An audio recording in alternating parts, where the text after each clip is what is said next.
Tata Motors के electric वाहन कारोबार में टीपीजी राइस क्लाइमेट का बड़ा निवेश हुआ है। इसके तहत 11 से 15% हिस्से के लिए 7,500 करोड़ रुपए का निवेश किया जाएगा। ये सौदा 910 करोड़ डॉलर के वैल्यूएशन पर हुआ। इस मौके पर जी बिजनेस के एग्जीक्यूटिव एडिटर स्वाति खंडेलवाल ने बात की टाटा मोटर में पीवी बिजनेस के प्रेसिडेंट शैलेश चंद्र से। साथ ही बातचीत में टाटा मोटर्स के ग्रुप सीएफओ पीबी बालाजी और टीपीजी ग्रोथ के एमडी अंकुर थडानी भी चर्चा में शामिल हुए। आइए आपको दिखाते हैं। सबसे पहले शैलेश, मैं आपसे जानना चाहूंगी, you are in this business, electric vehicles में आपने कंपनी में ऑलरेडी बज क्रिएट किया with a couple of products that you made, but अब क्लियरली एक इंटेंशन दिख रहा है। $1 बिलियन जो अब आपको मिल रहे हैं उसको कैसे मोबिलाइज करेंगे और क्या स्प्लिट होगा product innovation versus charging infrastructure versus battery unit etc. हमारा जो एफर्ट है वो 10 मॉडल्स लाने की है, जिसमें से 3 मॉडल आप ऑलरेडी मार्केट में देख रहे हैं, जो एक्सप्रेस टी, नेक्सॉन ईवी और टिगोर ईवी। ये 3 प्रोडक्ट्स ऑलरेडी मार्केट में आ चुकी हैं। अब अगले 7 प्रोडक्ट्स में हमें निवेश करना है और सबसे बड़ा जो ये फंड का पोर्शन है वो उसके निवेश में जाएगा। और ये निवेश जो है, अगर आप देखें तो पहली पीढ़ी की जो टेक्नोलॉजी थी हमारी, वो कन्वर्जन प्रोडक्ट थी। कन्वर्जन प्रोडक्ट जो का मतलब ये है कि जो हमारी आइस व्हीकल्स थी, आईसी इंजन व्हीकल्स, उसको हमने आइस पावर ट्रेन को हटाकर इलेक्ट्रिक पावर ट्रेन में कन्वर्ट करके उसको इलेक्ट्रिक कार बनाई, जो नेक्सॉन ईवी या टिगोर ईवी की अगर हम बात करें। अगली पीढ़ी की जो तकनीक आएगी वो और इलेक्ट्रिक रेडी प्लेटफॉर्म आएगी। जो हमारी जो नई आर्किटेक्चर्स हैं आइस व्हीकल में, उनमें हम उसको और इलेक्ट्रिक रेडी करने की तरफ निवेश कर रहे हैं और उस पर फिर नए बॉडी स्टाइल्स की कार आएंगी, अलग अलग प्राइस पॉइंट्स पे कार आने वाली हैं। और उसके बाद जो हमारा निवेश होगा वो बॉर्न ईवीज जिसको कहते हैं उसमें होगा। तो ये तीनों पीढ़ियों में हमें काफी बड़े निवेश की जरूरत है। और ये जो निवेश जो हमारा हो रहा है टीपीजी क्लाइमेट चेंज की तरफ से, इसमें बहुत बड़ा जो पोर्शन है वो प्रोडक्ट और जो इलेक्ट्रिक व्हीकल टेक्नोलॉजीज की तरफ डायरेक्ट की जाएंगी।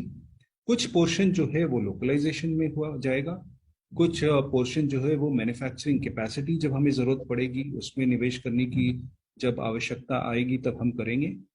और अगर जरूरत पड़ी इकोसिस्टम में पार्टनर्स जो हमारे हैं जैसे टाटा पावर, अगर उन्हें किसी तरह की एनेबलिंग सपोर्ट चाहिए हमसे इस एरिया में, जिससे कि हमारा जो एस्पिरेशन हमने ले डाउन किया है अगले 5 सालों में उस पर किसी तरह की रुकावट नहीं, तो वो भी हम लोग उस दिशा में करेंगे। पीबी, आपसे मैं जानना चाहूंगी, जो कैपिटल रेस कर रहे हैं इस वक्त, डू यू थिंक ये इनफ होगी? ऑब्वियसली इसमें ये एक व्हाट आई सेंस ये पहला मूव है, तो क्या another possible set of investors के साथ आप बात करेंगे या और कैपिटल रेजिंग की जरूरत पड़ेगी in the electric vehicle setup? और जैसा हम जानते हैं, it's not just Tata Motors, Tata power and the likes, बहुत सारी ग्रुप बेनिफिट्स भी हम देख पाएंगे। तो क्या और फंडिंग या कैपिटल रेजिंग की जरूरत पड़ेगी? टोटल इन्वेस्टमेंट जो है, निवेश जो शैलेश जी बात किया उसमें, वो $2.2 बिलियन, ऑलमोस्ट 16,000 करोड़, 16,000 करोड़ का इन्वेस्टमेंट है। उसमें $1 बिलियन अभी का इन्वेस्टमेंट हुआ। जो 7,500 करोड़ जो अभी आ रही है वो अगला दिसंबर तक आ जाएगा। That is enough for us to take care of जो भी प्लान्स अभी शैलेश जी ने बात किया, उसका इम्प्लीमेंटेशन अभी के लिए काफी है। The next wave of investment we also have to consider, business भी कैश जनरेट करेगा। एक हम कहना चाहते हैं कि ये business will be cash focused. ये नहीं कि हम वी लूज साइट ऑफ जो बिजनेस का जो फंडामेंटल्स है, we are not going to lose sight of that piece. तो उसका जो कैश जनरेट हो रहा है, उसका वॉल्यूम जो अपलिफ्ट हो रहा है, उसके बाद देखेंगे नेक्स्ट राउंड ऑफ कैश कब रेस करना है, कितना रेस करना है, किससे रेस करना है, and therefore that is something is a different conversation. Board जो है उस समय वो डिसाइड करेगा। अभी के लिए हम फोकस है जो 7,500 आ रहा है उसका एग्जीक्यूशन ठीक तरह से करें। आपने कहा you will not lose focus from the financials, profitability की होगी, आपकी कैश जनरेशन बहुत बड़ा अहम इसमें एक कंपोनेंट है। तो किस तरीके के रिटर्न्स हम एक्सपेक्ट कर सकते हैं? क्या प्रॉफिटेबिलिटी इवेंचुअल टारगेट आप रीच करेंगे, बाय व्हेन? जैसे कि हमने पैसेंजर व्हीकल्स में किया था, हमारा पहला फोकस है ये बिजनेस को एबिटा पॉजिटिव लेके आने के लिए। क्यों चाहिए वो? Because EBITDA positive means business is now able to invest in capex. It is no more. It's not throwing money away. Whatever जो EBITDA जो कंपनी में आ रहा है वो capex में जा सकता है. So next phase है EBITDA minus capex need to go to zero. So उसका वो cash break even होता है. तो हमारा पहला फोकस है EBITDA break even. EBITDA break even अगले बरस आ जाएगा ये बिजनेस में. एंड जब उसके बाद जो भी हम कर रहे हैं वो सिर्फ इन्वेस्टमेंट कर रहे हैं. जो भी इन्वेस्टमेंट हो रहा है वो आईपी क्रिएट करने के लिए हो रहा है, उसमें वैल्यू है. तो इसलिए हम as long as we are EBITDA positive and जो EBITDA keeps increasing, then the rest will be able to manage. TPG, well, sir, deal हुई है अंकुर at a valuation of $9.1 billion. Market estimated was about $8 billion, right? क्या triggers थे that you cut the deal at this valuation? Swati, we look at it from a long-term perspective. Look, ये story जो है ये अगले 10, 15, 20 years की story है India के लिए और Tata group and Tata Motors के लिए. अगर आप हमारी डील देखिए, हमने up to $9.1 billion की वैल्यूएशन पे की है to get 11 to 15% stake based on some outer performance parameters. But the way we look at it, Swati, that if Tata Group achieves what it is setting out to do, if Tata Motors with Shailesh and team achieve what they set out to do, this will be a very, very large value creation for all shareholders. क्योंकि ये story अगले 2-3 साल की नहीं है, ये story ऐसे से बहुत लंबी है. और अगर आप आज देखिए कि आज इंडिया में 30 से 35 लाख गाड़ियां बिकती हैं साल एवरी ईयर, उसमें से आज अगर आप ईवी देखिए तो 1-1.5% है उस 30 से 35 लाख का. ये नंबर 30-35 लाख का इटसेल्फ 6-7% हर साल ग्रो कर रहा है.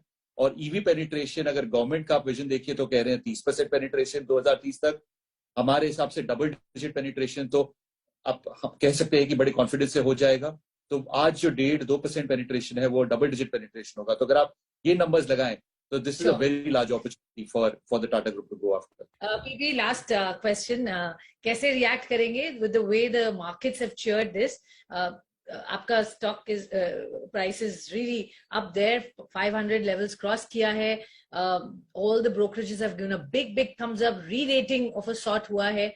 कैसे, क्या कहना चाहेंगे सर इस मोमेंट पर? I think we are very happy that the market has understood the strategy that we are putting in place. So I think it's a delightful moment from that perspective. But we've got a journey in front of us. इसको सब execute करना है, and we have to live up to the expectations the market is putting in front of us, because the share price is a future expectations of today. So this is the kind of expectations that the market has, which means our responsibility has only gone up 20% today as per the share price. Okay, so on up 20%, sir. Great to see the humility with which you are, accepting this. Wonderful speaking with you three. बहुत धन्यवाद and good luck for your future endeavors.